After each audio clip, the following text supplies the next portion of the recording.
Ya, banyak siapa yang mau tanya hari ini? Siapa yang siap mempraktekannya? Luar biasa ya. Baik Bapak Ibu semua, sudah Mas? Oke, cepat aja materinya. Nah mungkin untuk detail ini saya akan bikin Zoom khusus kepada grup peserta SKS. Boleh? Karena saya punya tamu spesial ya yang harus saya dahulukan. Jadi ada 4 hal yang akan saya bahas, yaitu pertama definisi kaya, pos-pos keuangan, ilmu emas, dan pencatatan. Teman-teman semua, siapa yang tahu di sini? Apa itu definisi kaya? Apakah orang yang punya banyak dinar? Apakah orang yang punya mobil apa? Apakah orang yang punya rumah yang bagus? Ini kayaknya kayak dunia gitu, definisi kaya itu kayak apa sih? Kalau kita lihat ini orang kaya loh gitu. Cukup semua kebutuhan. Yang nggak punya, yang nggak punya amanah, Apalagi? yang tidak punya Nggak punya amanah. Itu oke. Kaya orang kalau dia nggak punya amanah, wah itu orang kaya tuh. Ya. Udah bisa penuhi semua kebutuhannya, wah itu orang kaya tuh. Ya. Tidak bekerja uangnya banyak. Kayaknya saya lebih menarik kayak ini. Jadi ada 3 tipe orang. Satu orang kaya, yang kedua yang nggak kaya, ya. Yang ketiga sok kaya. Sok kaya. Dan kelihatannya kaya padahal nggak kaya. Di mana ngebedainnya? Apa bedanya tiga kelompok orang ini ya? Yuk kita bedakan. Bedanya ada pada aliran uangnya. Jadi kalau ditanya definisi kaya itu apa? Ya aliran uang. Makanya ya mata uang disebut currency. Currency itu current, aliran. Orang disebut kaya itu kalau alirannya bagus. Sekarang Bapak Ibu semua tolong dibuat garis begini di kertasnya. Di kertasnya dibuat garis begini. Ya, sudah bisa semua? Ayo, kamu spesial. Oke, sudah? 2 garis atas dan 3 garis atas, 2 kotak atas dan 3 kotak bawah. Oke. Nah, ini sebenarnya ilmu keuangan ya, luar biasa. Kalau seandainya mampu memahami ini, luar biasa. Keuangan Bapak Ibu selesai. Ini income dan outcome. Ya, di atas income itu pemasuk. Nah, yang kedua outcome itu ada pemasuk. Nah, kemudian ini beban. Beban kalau dalam bahasa neraca keuangan itu namanya beban atau liabilitas atau liability. Mama apa belajar ini keren kan? Kalau mama, mama belajar keuangan loh. Nah ini aset. Sebelah kiri aset 2 ini terlihat maupun tak terlihat. Sebenarnya cukup 1 kotak aja, tapi saya bagikan 2 kotak supaya Bapak Ibu jelas ya melihat dan tak terlihat. Nah dari grafik ini Bapak Ibu bisa tentukan siapa orang kaya, siapa orang yang nggak kaya, siapa orang yang sok kaya. Orang kaya, orang yang tidak kaya itu begini. Tidak kaya. Bisa terpenuhi semua kebutuhan itu nggak kaya. Masuk 5 juta, keluar 5 juta. Gajinya 10 juta, keluar 10 juta. Gajinya 100 juta, keluar juga 100 juta. Jadi ini orang nggak kaya. Jadi orang yang nggak kaya adalah orang yang aliran keuangannya itu dia saldonya 0. Ini orang nggak kaya. Nah orang yang sok kaya, income-nya diberikan beban. Nah ini orang sok kaya.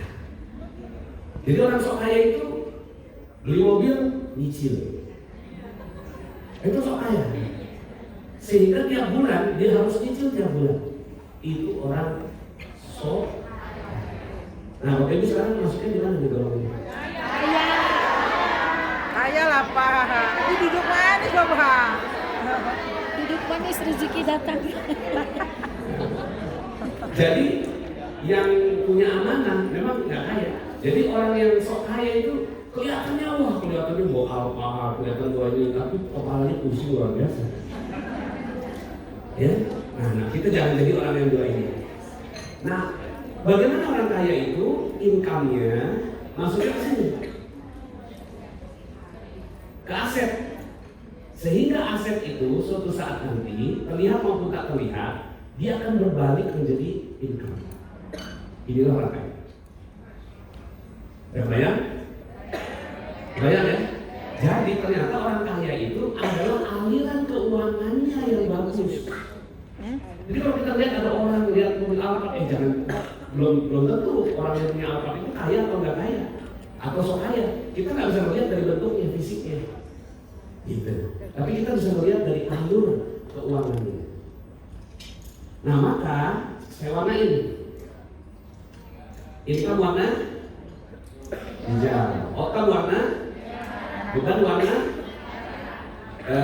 Yang aset terlihat warna oranye. Yang aset tak terlihat warna oranye. Oke ya. Nah saya hilangin semua yang nggak kaya tadi. Kita fokus sama orang kaya. Orang kaya adalah semua, sekali lagi, semua pengeluarannya merupakan aset yang akan memberikan timbal balik atau pemasukan kepada di waktu yang akan datang. Itulah orang kaya. Nah kita pengen mencetak orang-orang kaya. Jadi orang-orang yang ada di sini semua udah kaya semua. Asetnya apa? DWMR. Terus dulu udah mulai ya. Nah nanti Bapak Ibu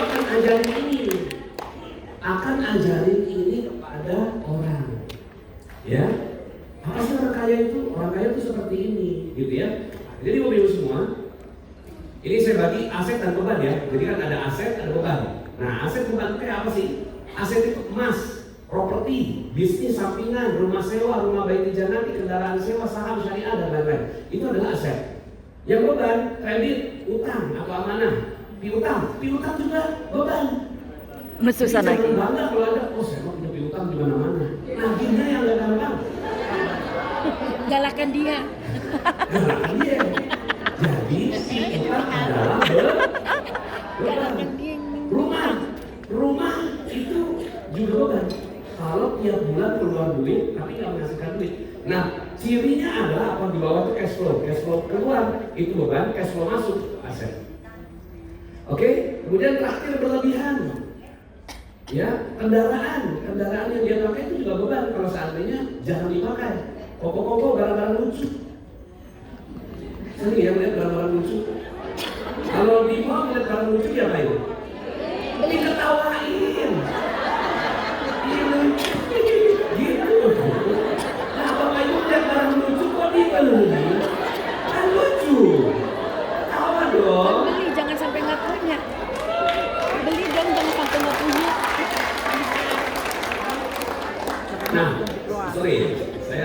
nah yang tak terlihat itu yang aset tak terlihat, keberkahan, silaturahim, jaringan, ilmu seperti makhluk rezeki, sedekah, sehat dan lain-lain. Itu adalah aset yang tak terlihat. Dan orang-orang yang kaya itu hanya fokus pada aset. Dia nggak fokus pada uang, dosa, riba, permusuhan, persaingan, mubazir, kebodohan, tidak sehat dan lain-lain. Siapa di sini yang bajunya ada yang nggak pakai sampai 3 tahun di lemari ini? Ada? 3 tahun nggak pakai? Wah, itu masuk bulan. Harus segera dikeluarin. Bulan. Ibarat pempes udah dicuci. Oke, nah, jadi udah semua. Siapa yang udah tahu definisi kaya sekarang? Oke. Siapa yang udah tahu? Siapa yang udah siap jadi orang kaya? Oke. Sekarang pos keuangan. Jadi tadi definisi kaya, yang kedua pos keuangan. Saya cepat aja, ya. Jadi yang tadi ini hijau, merah, oranye, biru. Saya daftarkan begini, pemasukan pengeluaran aset siswa. Oke, jadi ada 4 kategori dan Bapak Ibu ini adalah kecerdasan keuangan. Anda harus cerdas. Ini pos apa? Jadi anak saya kalau datang itu kan minta duit buat apa? Beli telur. Telur itu masuk di zona apa nak? Merah. Berarti harus apa? Hemat. Besoknya dia datang lagi, Bi, aku minta duit buat apa? Buat infak ke Palestina. Itu zona apa? Zona biru. Itu anak saya umur 8 tahun udah tahu. Ya, nah saya tambahin 2, keberkahan dan lembaga keuangan. Jadi inilah pos-pos keuangan dalam ekonomi syariah. Oke, ada 6 pos keuangan dalam ekonomi syariah. Dan itu ya ada yang harus ditambahkan, ada yang harus dikurangi, ada yang harus hati-hati. Nah, yang banyak ini yang di lembaga keuangan tidak hati-hati, terlibat masuk di sini. So, foto langsung. Cekrek. Cekrek. Cekrek. Cekrek. Sudah ya. 1, 2, 3. 1, 2, 3. Ya. Siap? Cekrek. 1, 2, 3. 1, 2, 3. Iya. Itulah Mr. Vinso. Tidak ketebak. Nah, Bapak semua, ini permainan nggak main-main. Siapa yang udah dapat Mr. Vinso? Ya, bilang apa dong? Gratis ya? Oke, kita nggak mainkan di sini waktunya nggak ada, tapi Anda punya PR mainkan di rumah. Minimal 100 kali. Yang belum 100 kali berarti daripada Anda nggak cerdas keuangan, itu kan kena yang lain. Mendingan Anda 100 kali main Mr. Vinso. Siap? Siap. Jadi Bapak Ibu semua, ini gak usah foto. Saya kasih filenya.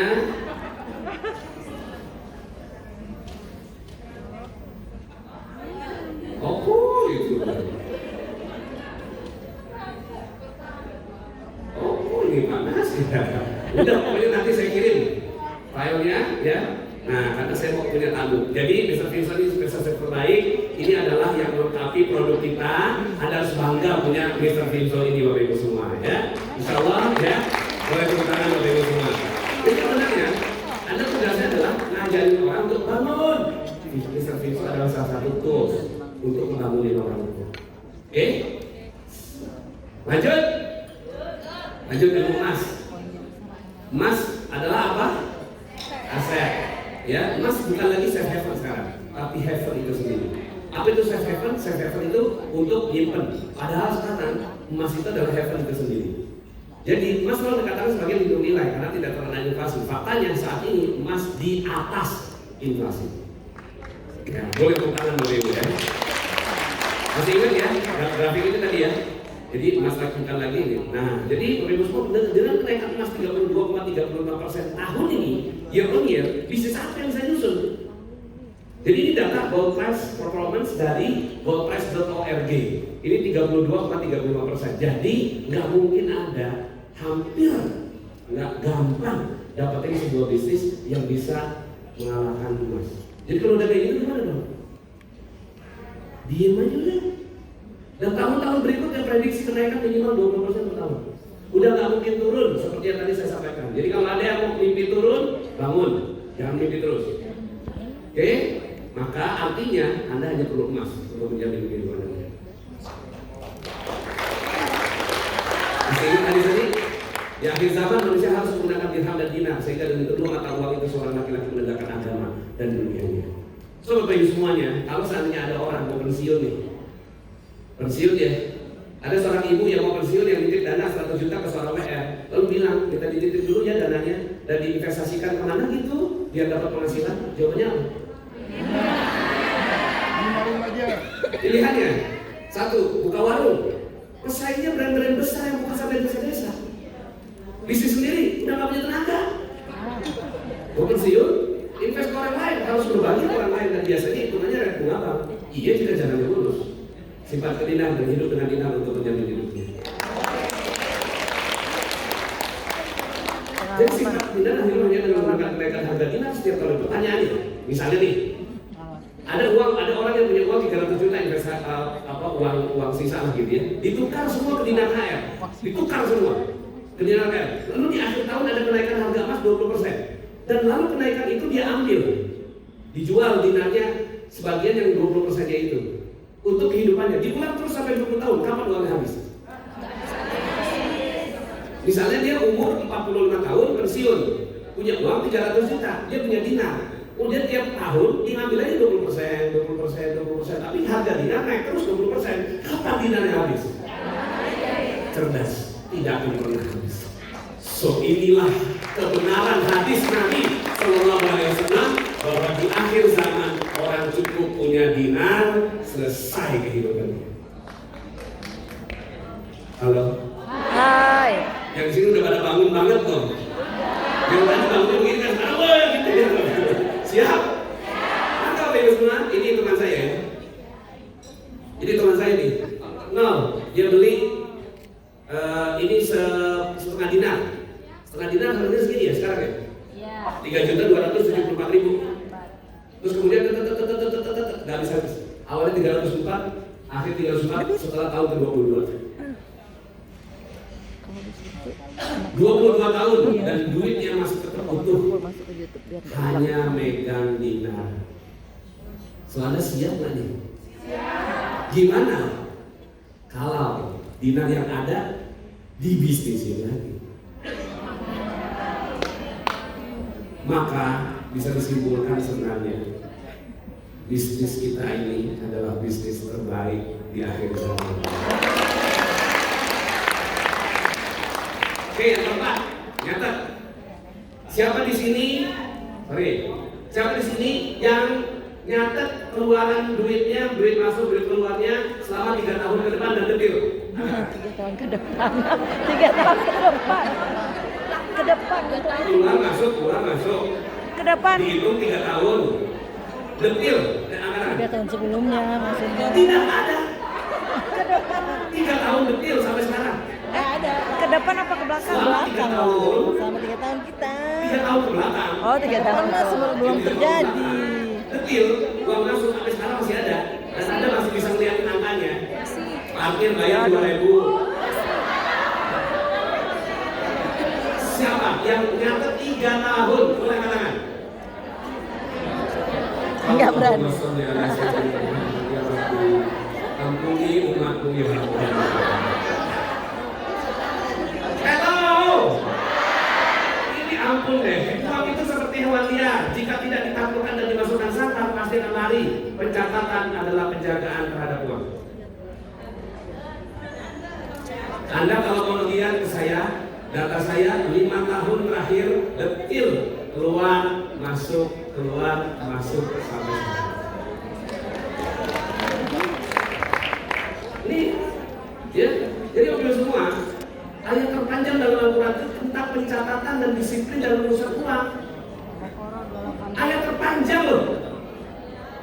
Halo, bangun. Anda harus catat, nggak bisa nggak catat. Mulai dari sekarang orang Minang, ini tujuan saya. Kenapa saya menyampaikan materi ini? Pulang dari sini, Bapak Ibu semua bertobatlah. Catat semuanya. Tuh, ayatnya panjang banget. Ngomongin tentang catat, saksi, catat. So, Bapak Ibu semua, ya, maka inilah cerdas keuangan amanah rezeki. Kita akan keliling ke beberapa kota di Indonesia, akan menyadarkan masyarakat tentang cerdas keuangan ala amanah rezeki. Cukup sampai situ materi saya, ya. Tapi Bapak Ibu semua, siapa di sini yang mau dapat software keuangan seperti yang saya mau tunjukkan di file ini? Mau? Belum juga mau. Belum juga bisa. Oke. Saya lihat dulu ya. Ini Anda tinggal masukin datanya. Bentar ya. Display. Mirror. Oke. Lihat ini.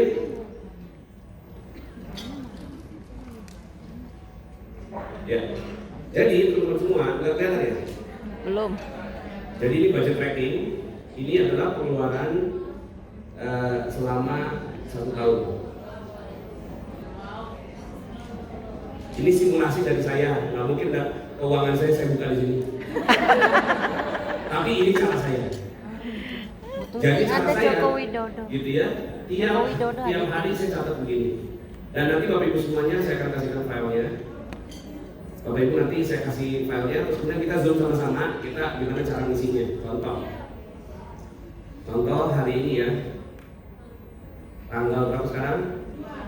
2 September. 2 September. Itu udah ada di atas. Di sini saya liatin expense. Pengeluarannya udah apa tuh kira-kira ya? Belanja bulanan. Di sini saya beli baju cantik. Baju cantik di depan. Harganya 250.000. Diskon lagi. Langsung masuk di sini. Ya ini budget board dashboard. Sini kelihatan. Saya bisa lihat di sini. Ini bulannya bulan September. Kelihatan di sini belanja bulanan 250.000 masuk otomatis. Oke. Nah kita lihat di sini teman-teman semua. Ini kita belajar satu hal ya. Kalau Anda nyatet, Anda bisa lihat di sini. Saya zoom.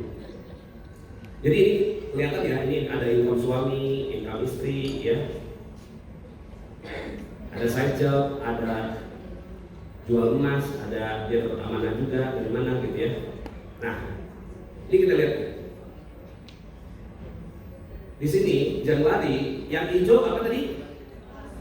Masukan. Merah apa tadi? Pengeluaran. Cuma kalau yang di sini biru ini adalah saving, aset. Apa dia nyimpan? Warnanya biru, bukan warna oranye. Oke? Maka teman-teman semua melihat nggak? Warna birunya makin tinggi.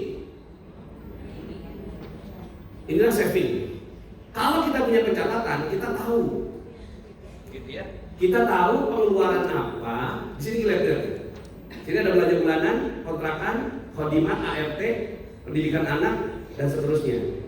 Nah teman-teman semua, di sini sudah saya simulasikan kenapa dia kok bisa nyimpen, padahal penghasilan dia nggak nambah, karena ternyata dia punya laporan keuangannya. Di bulan Januari pengeluaran yang kedua apa namanya? Pengeluaran kedua, halo, ini kategoris. Belanja bulanan berapa? ART berapa? 2,5. 2,5 juta. Selama ini udahlah pakai pembantu, pakai khodimat, kita kerja kok. Terus kemudian dia catat, loh ternyata pengeluaran kedua saya terbesar adalah khodimat. Maka di bulan Februari lihat apa bedanya? Masih kan? Belum bertobat ya. Bulan Maret khodimat udah mulai turun. Mungkin dia pakai tenaga luar, tinggal 1,5 juta. Bulan April khodimatnya ada di berapa? Masih. Terus bulan Mei Turun. tinggal 1 juta. Bulan Juni tinggal 500.000, nyuci sendiri. Terus nanti di situ ada jajan tuh. Jajan dikurangi, belanja bulanan naik, gitu. Terus sampai kemudian sekarang bulan September coba lihat. Ya, sorry belum ya. Belum masuk ya. selesai. Agustus. Khodimat berapa tuh? Tinggal 4. Yang kedua kontrakan cicilan. Itu nanti Anda udah mulai bisa menganalisa. Oke, kayaknya kontrakan cicilan udah mulai bisa diturunin. Dan masih panjang. Saya akan zoom in. Mau? Siapa yang mau ini? Saya dapatin gratis. Saya kasih gratis. Mau semua? Mau. Ini saya beli harganya 1,5 juta. Saya beli ini harganya 1,5 juta. Saking kepengennya supaya saya detil keuangan saya. Kenapa? Saya takut zakat saya nggak cukup. Saya takut kalau zakat saya nggak cukup, makanya saya beli akhir tahun. Dari semua yang pernah saya pakai, ini yang terbaik. Jadi Bapak Ibu nggak perlu riset. Ini tinggal 1,5 juta. Saya kasih gratis. Masya Allah. Ada syaratnya. Syaratnya 1, beli barang di depan minimal 200.000. Nah, Siap? siap. Yang udah beli minimal 200.000 kasih kabar. Lewat apa? Ya, itu saya kasih kopinya, termasuk nanti semua cara mengisinya. Saya beli 1,5 juta, Bapak Ibu saya kasih gratis, tapi beli barang di depan.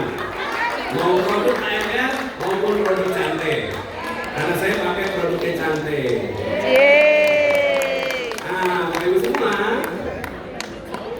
rasanya cukup supaya Bapak Ibu nggak pusing-pusing. Karena udah mulai nih kayaknya nih, ya. Nah, saya mau masuk ke file saya. Deal tadi deal. Saya kasih file gratis. ya, tapi beli minimal 200.000.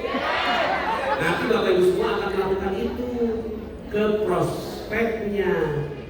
Gue mau kasih gratis nih software begini, tapi syaratnya lu beli bintang 1.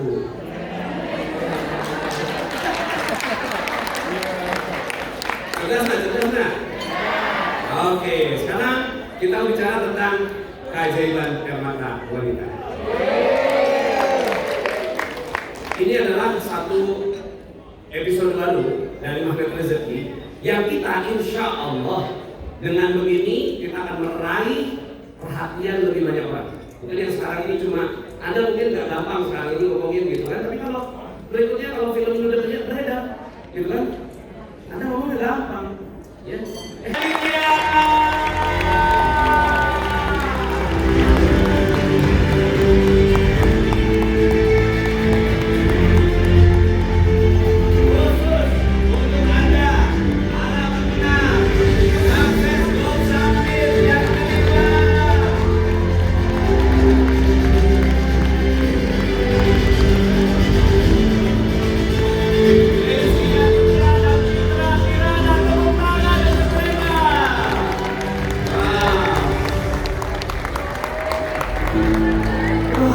Ini apa ya ini ya?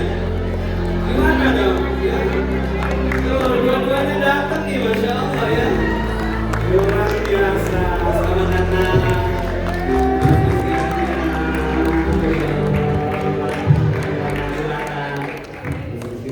Ya, kita bincang-bincang boleh? Siapa yang masih merasa mimpi? Iya, mimpi ya? Alhamdulillah ya. Bismillah, kita ngobrol-ngobrol boleh ya? Oke, assalamualaikum.